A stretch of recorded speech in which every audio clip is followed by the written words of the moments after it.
નમસ્કાર વિદ્યાર્થી મિત્રો, આજે આપણે ધોરણ 8માં સામાજિક વિજ્ઞાન પાઠ 2 આપણી આસપાસ શું એ પાઠ વિશે આપણે અભ્યાસ કરીશું. પાઠનું નામ છે આપણી આસપાસ શું. તો આપણે બધા જ જાણીએ છીએ કે આપણી આસપાસ શું છે. તો આપણે કહીએ છીએ કે આપણી પાસે સૂર્ય છે, પૃથ્વી છે, હવા છે, પાણી છે, આપણે ધૂળના રજકણો છે. આ બધું આપણે શું જોઈએ છીએ? આપણી આસપાસ આપણે જોઈએ છીએ.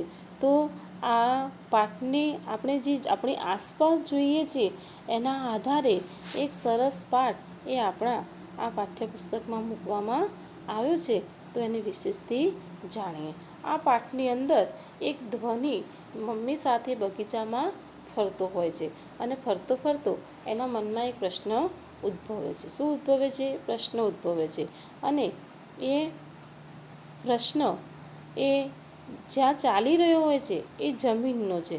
એટલે એની મમ્મી પાસે જાય છે અને એની મમ્મી પાસે જઈ અને કહે છે કે મમ્મી, તને એક હું પ્રશ્ન પૂછું?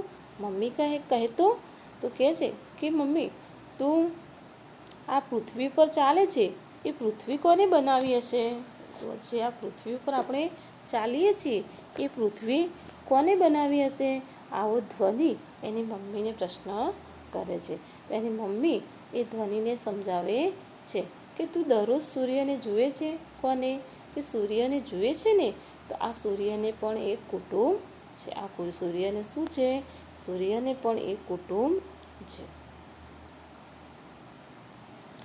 જેને આપણે સૌર પરિવાર તરીકે ઓળખીએ છીએ. આપણી પૃથ્વી એ સૌર પરિવારનો જ એક સભ્ય છે. આપણી પૃથ્વી છે એ પરિવારનો એક સભ્ય છે. પૃથ્વી સૌર પરિવારના અન્ય સભ્યો વચ્ચે રહે છે. સૌથી વિશેષ વાત તો એ છે કે આપણા જેવા સજીવોને જીવવા માટે જરૂરી એવું અનુકૂળ તાપમાન, પાણી અને હવા માત્ર પૃથ્વીને જ મળેલા છે. તેના પરિવારના અન્ય કોઈ સભ્ય પાસે આ પ્રકારની અનુકૂળતા હોવાના નક્કર પુરાવા મળ્યા જ નથી.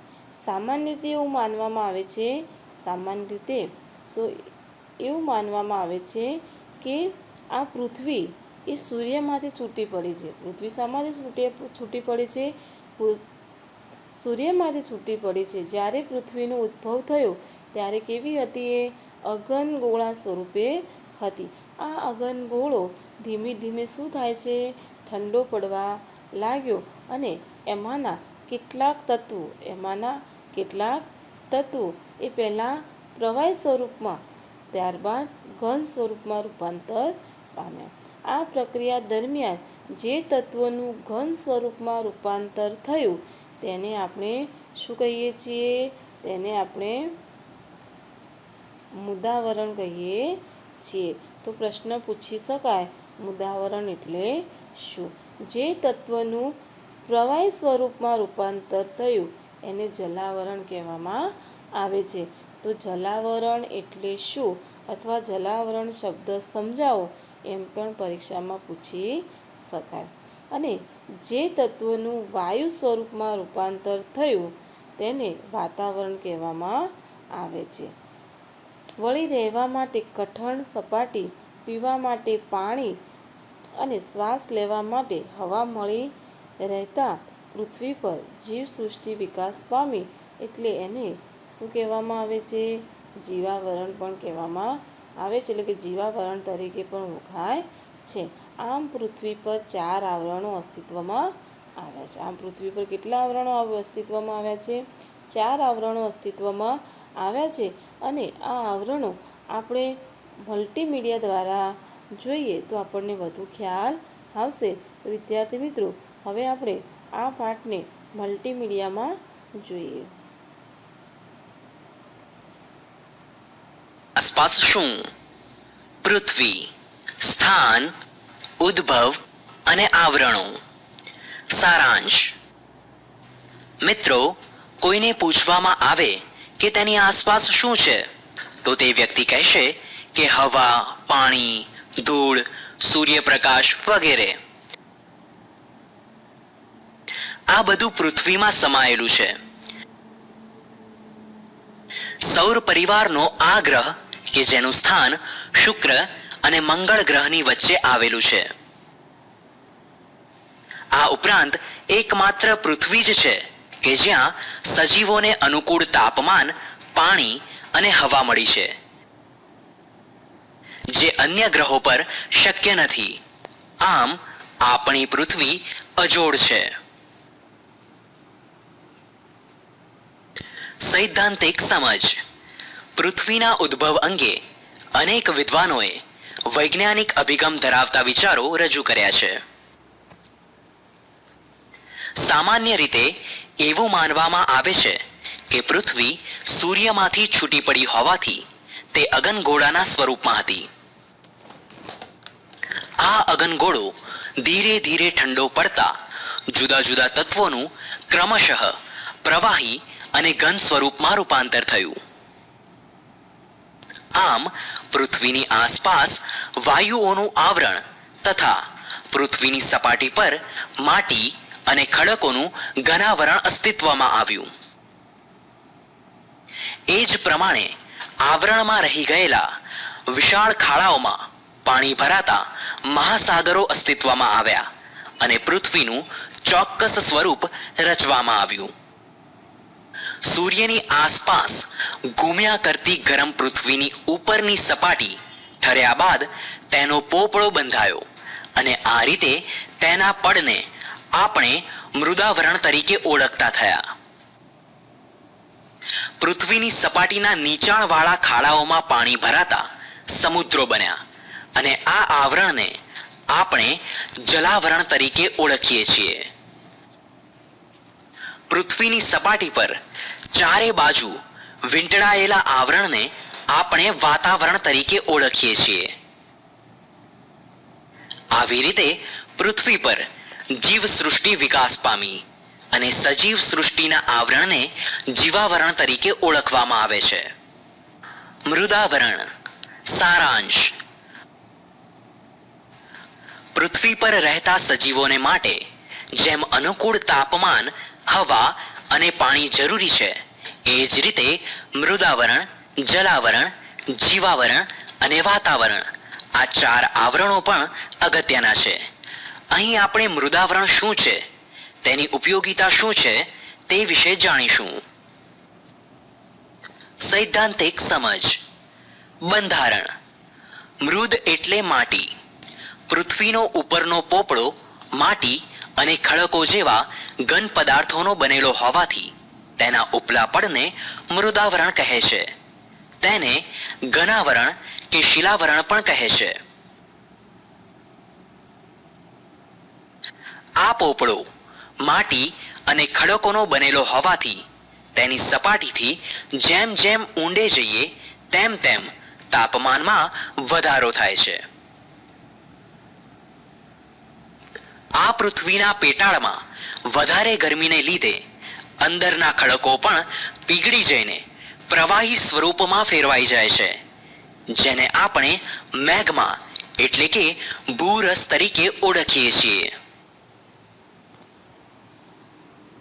મેગ્માની અંદર રહેલા વાયુઓ અને ખડકોનું દબાણ પણ એટલું વધારે હોય છે, જેથી ગરમી અને દબાણ જેવા વિરોધી બળો વચ્ચે સમતુલા જળવાઈ રહે છે.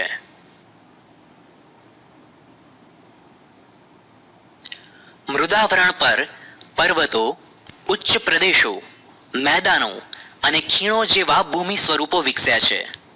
આથી પૃથ્વીનું મોટા ભાગનું માનવ જીવન, પ્રાણી જીવન અને વનસ્પતિ જીવન મૃદાવરણમાં જ વિકસેલું અને વિસ્તરેલું જોવા મળે છે. ઉપયોગિતા. મૃદાવરણ એટલે મનુષ્ય, પ્રાણી અને વનસ્પતિના જીવનનો મુખ્ય આધાર. આપણને રહેવા માટે ઘર, પીવા માટે પાણી, ખોરાક માટે ખેતી તેમજ ઉદ્યોગ ધંધા માટેની પ્રવૃત્તિઓ પણ મૃદાવરણના આધારે જ થાય છે. માટે તેને ધરતીનો ધબકાર પણ કહી શકાય. ઉપરાંત મૃદાવરણના કારણે ખનિજ તેલ, પાણી તથા ઘણા ખનિજો પણ મળી રહે છે. આમ દરેક સજીવની ઉત્પત્તિથી અંત સુધીની યાત્રાનું આધાર બિંદુ એટલે મૃદાવરણ. માનવ જીવન પર અસર. મૃદાવરણ આપણને આધાર આપે છે, છતાં માનવ જાતિ પોતાના વિકાસ માટે જે પ્રવૃત્તિઓ કરે છે તેનાથી મૃદાવરણ જોખમાય છે. ઉદાહરણ તરીકે જોઈએ તો ખનિજો મેળવવા વધુ પડતું ખોદકામ, ભૂમિગત અણુ પરીક્ષણો, ખનિજ તેલ શોધવા ખૂબ ઊંડું શારકામ અને પાણી માટે વધુ પ્રમાણમાં પાતાળ કૂવા ખોદવા વગેરેની અસર માનવ જીવન પર થાય છે.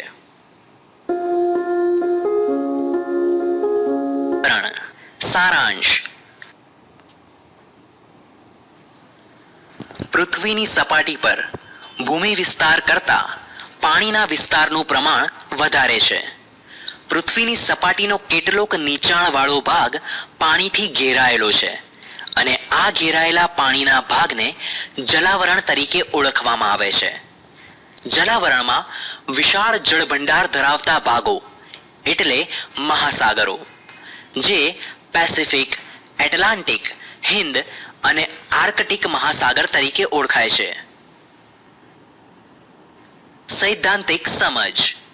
બંધારણ. બધા જ મહાસાગરો એકબીજા સાથે જોડાયેલા હોવાથી તેમના ભૂમિ વિસ્તારો પાસે આવેલા જળ વિસ્તારો સ્થાનિક, સમુદ્રો, ઉપસાગરો, અખાત કે સામુદ્રધુનીના નામે ઓળખાય છે.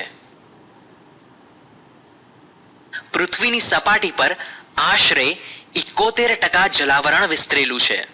ઉપરાંત પૃથ્વી પરના મહાસાગરો ખૂબ વિશાળ અને ઊંડા હોવાથી કેટલીક જગ્યાએ 10 થી 11 કિલોમીટર જેટલી ઊંડી ખાઈઓ પણ આવેલી છે.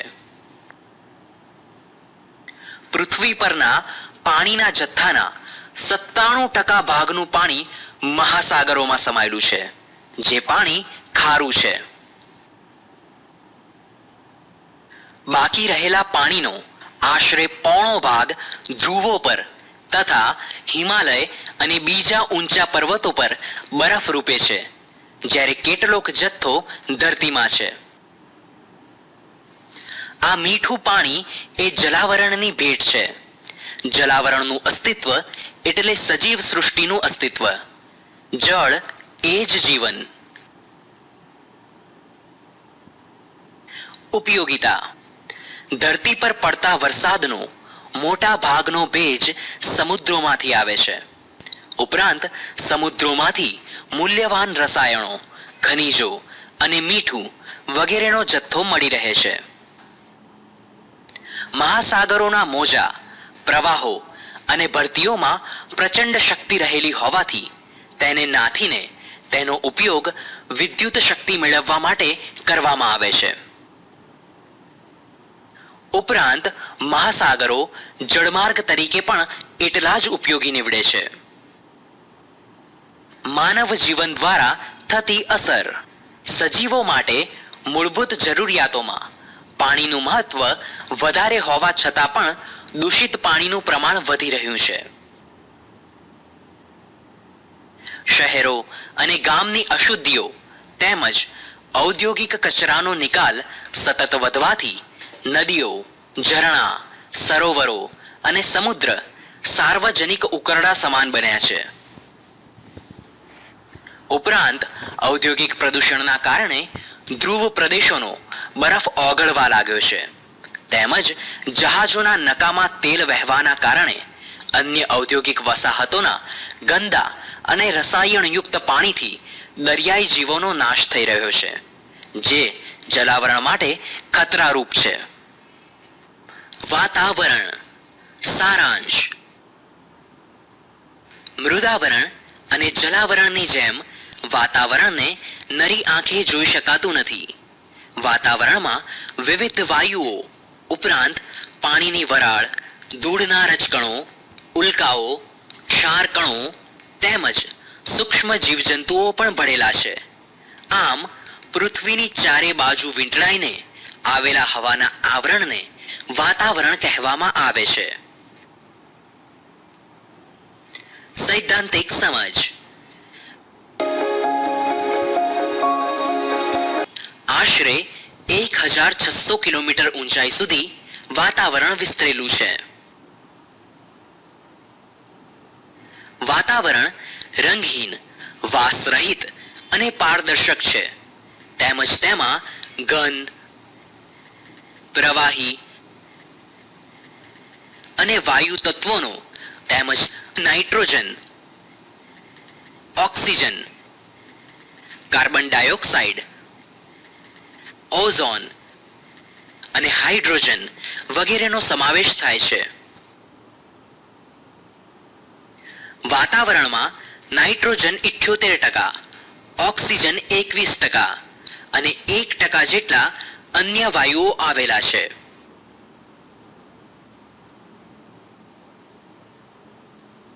કાર્બન ડાયોક્સાઇડ વાયુ ભારે હોવાથી હવાચલા થરમાં તે વધારે પ્રમાણમાં છે અને ઉપર જતા ઓછો થતો જાય છે.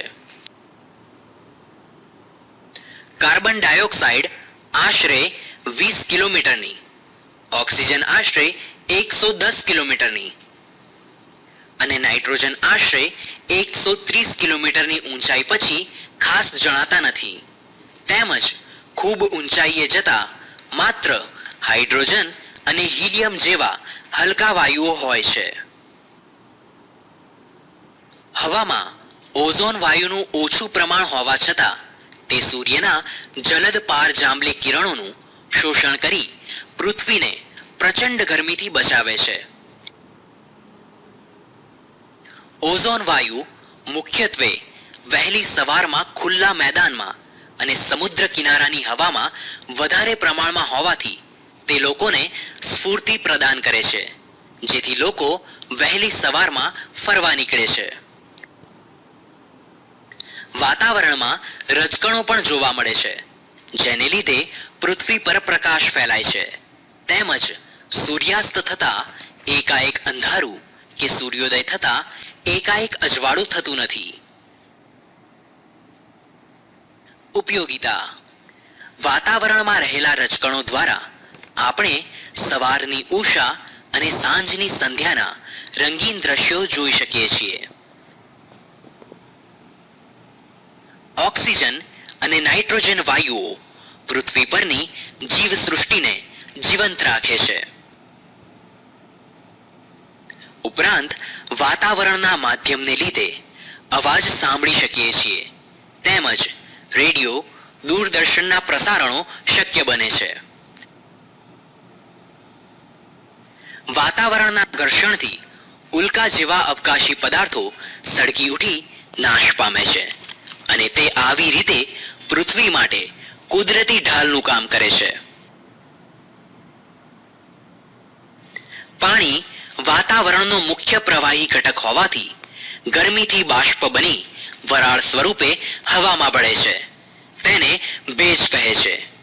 ભેજ ઠરવાની ક્રિયાને ઘનીભવન કહે છે. માનવ જીવન દ્વારા થતી અસર. મનુષ્ય દ્વારા થતી ઘણી પ્રવૃત્તિઓ છે, જેના દ્વારા વાતાવરણને નુકસાન થઈ રહ્યું છે. ઉદ્યોગો, કારખાના, પાવર સ્ટેશનો, વાહનો વગેરેનો પ્રદૂષિત ધુમાડો હવામાં ભળે છે. તેમજ વધુ અવરજવરો વિસ્તારમાં કાર્બન મોનોક્સાઇડ અધિક માત્રામાં હોય છે. કાર્બન ડાયોક્સાઇડ વાયુ માનવ શરીરમાં વધુ ઉમેરાય તો તેનાથી માથાનો દુખાવો, ચક્કર આવવા વગેરે જેવી શારીરિક તકલીફો ઊભી થાય છે. જીવાવરણ. સારાંશ. સૌર પરિવારમાં પૃથ્વી એક જ એવો ગ્રહ છે જેને જીવાવરણ છે. પૃથ્વીના મૃદાવરણ, જલાવરણ અને વાતાવરણના જે ભાગમાં સજીવ સૃષ્ટિ વ્યાપી છે તેને જીવાવરણ કહેવામાં આવે છે. પૃથ્વી ઉપર જીવાવરણ એ મહત્વનું આવરણ છે. સૈદ્ધાંતિક સમજ. બંધારણ. જીવાવરણમાં અનેક પ્રકારની જીવસૃષ્ટિનો સમાવેશ થાય છે. આ જીવસૃષ્ટિમાં વનસ્પતિ, પ્રાણીઓ, જીવજંતુઓ અને માનવોનો સમાવેશ થાય છે. પૃથ્વીમાં રહેતા દરેક સજીવની જરૂરિયાતોની ચીજવસ્તુઓ જીવાવરણમાંથી પ્રાપ્ત થાય છે. આ ઉપરાંત જીવાવરણના સજીવો માનવ જગતને વિવિધતાપૂર્ણ ખોરાક અને કાચો માલ પૂરો પાડે છે. અજૈવિક વિભાગમાં જીવાવરણ 2 વિભાગમાં વહેંચવામાં આવે છે. એક અજૈવિક અને 2 જૈવિક.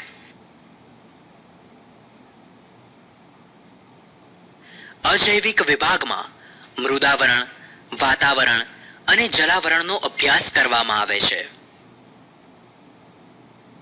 જૈવિક વિભાગમાં વનસ્પતિ, પ્રાણી અને સૂક્ષ્મ જીવાણુઓનો સમાવેશ થાય છે. માનવ જીવન દ્વારા થતી અસર. સામાન્ય રીતે જીવાવરણ સંતુલિત સ્થિતિમાં છે, પરંતુ માનવીય પ્રવૃત્તિઓ દ્વારા આ તંત્રને તોડવામાં આવે છે અને અનેક મુશ્કેલીઓ ઊભી કરવામાં આવે છે. પર્યાવરણના શોષણના ભોગે માનવી વિકાસ કરી રહ્યા છે, જેના કારણે કુદરતની પોષણ કડી જોખમાય છે. આવી સ્થિતિ માનવી અને પર્યાવરણ એમ બંને માટે નુકસાનકારક છે. હવે વિદ્યાર્થી મિત્રો, આ પ્રકરણ અહીં તો વિદ્યાર્થી મિત્રો, અહીંયા આપણો પાઠ એ પૂરો થાય છે અને તમને મલ્ટીમીડિયા દ્વારા આ વિડીયોમાં મેં તમને પાઠને બરાબર તમને સમજાય એવો પ્રયત્ન કર્યો છે. તો આપણે જોઈએ કે આ પાઠની અંદર પાછળ સ્વાધ્યાયના પ્રશ્નો આપેલા છે.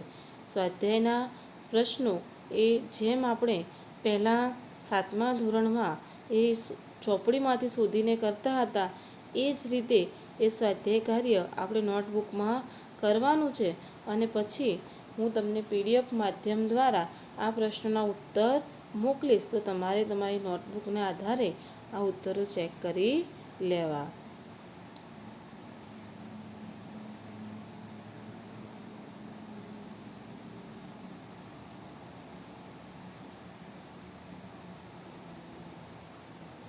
Thank you.